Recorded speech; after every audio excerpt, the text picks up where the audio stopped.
Alors, on va pouvoir donc commencer cette belle soirée, mesdames et messieurs. Nous allons donc vivre ensemble, mesdames et messieurs, la nuit. François, attention. As-tu demandé l'autorisation avant de nommer ces gens mesdames, messieurs? Non. Voyons, en disant mesdames, messieurs, tu dévoiles une information privée. Tu donnes leur sexe ou plutôt leur genre. En les nommant mesdames, messieurs, tu donnes une information parfaitement inutile au bon déroulement de cette soirée. Alors, à quoi bon mesdames, à quoi bon messieurs? C'est la question du Conseil d'État. Une association a saisi le Conseil d'État en observant que, quand on achète un billet de train à la SNCF sur Internet, il faut cocher obligatoirement soit la case « Monsieur », soit la case « Madame ». L'association soutient que c'est contraire aux règles européennes, ces règles qui prévoient que les informations ne peuvent être stockées, récoltées, que si elles sont strictement nécessaires au service. Or, en quoi est-il nécessaire à la SNCF de savoir que le voyageur qu'elle transporte est un monsieur ou une madame? Après tout, les wagons de la SNCF ne sont ni les salons de l'Automobile Club de France, ni des Vespasiennes. Ils ne sont pas réservés aux hommes. En défense, la SNCF s'insurge. Comment s'adresser à ses clients, ses vénérables clients, sans leur donner du messieurs et du madame? Les usages de la langue française, les lois du marketing, la plus élémentaire des politesses, exigent d'interpeller autrui par sa civilité. Alors vaut-il mieux être indiscret ou grossier? Le Conseil d'État a jugé l'affaire sérieuse. Par un arrêt du 21 juin dernier, il a renvoyé au juge de l'Union européenne le soin de trancher l'épineux problème. C'est donc à Luxembourg, d'ici 1 voire plutôt 2 ans, que le sort de la case « Monsieur » et de la case « Madame » sera scellé.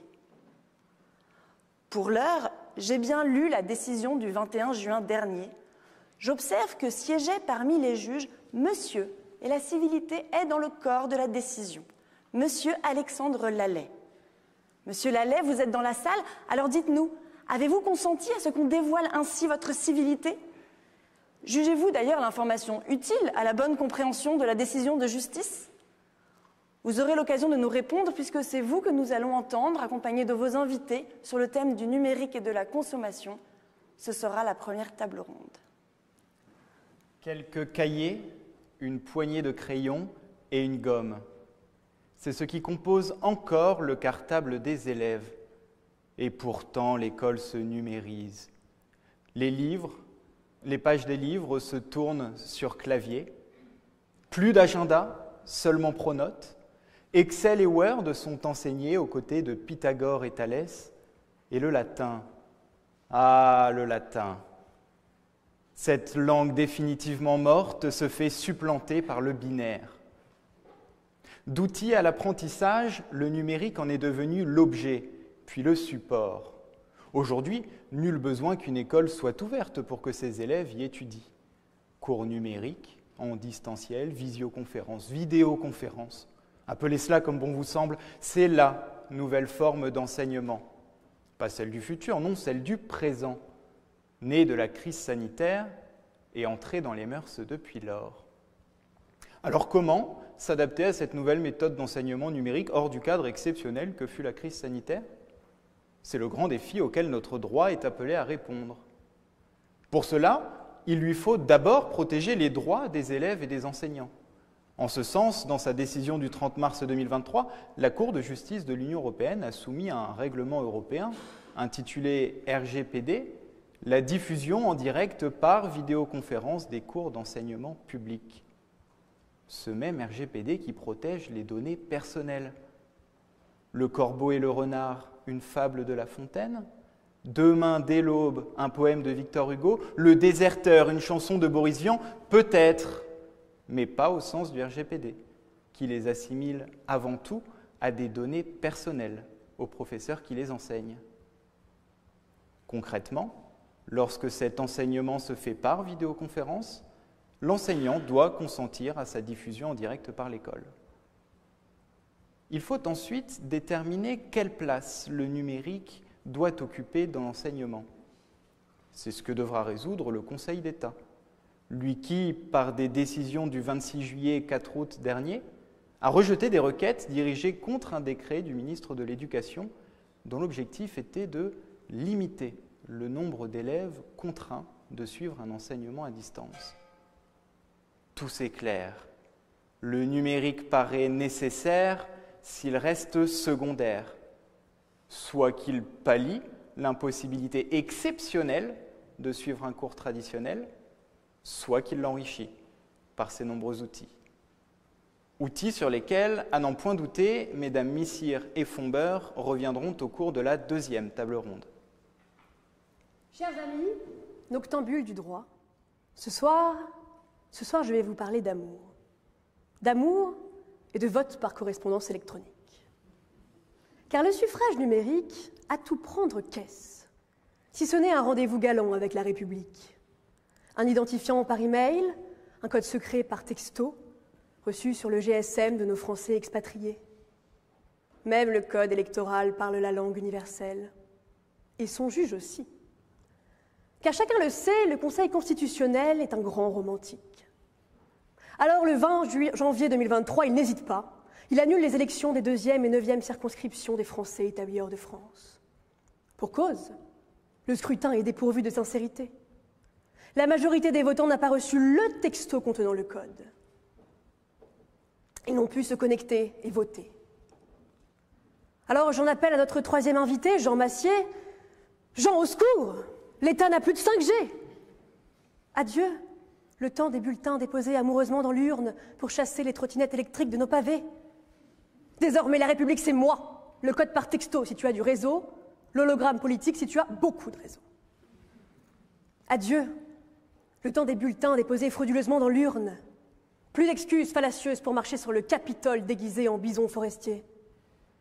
Désormais, pour tricher, il te suffit de couper joyeusement la ligne téléphonique de ton voisin ou de dérober son téléphone cellulaire. Qui sait? Peut-être que les Russes éliront nos futurs députés. Mais le juge électoral n'est pas dupe. Les défaillances ici n'étaient dues ni aux élus ni aux candidats, car au suffrage, comme en amour, parfois ça ne fonctionne pas. Alors on recommence. Chers amis noctambules du droit, on ne badine pas avec les élections législatives. Pour en juger, je vous laisse entre de bonnes mains, celle de M. Stéphane Bouillon, secrétaire général à la Défense et à la Sécurité nationale, M. Raphaël Dohan, magistrat au tribunal administratif de Paris, et M. Jean Massier, créateur et animateur de l'émission politique Baxit. Et nous ne pouvions pas conclure cette ouverture sans évoquer l'intelligence artificielle.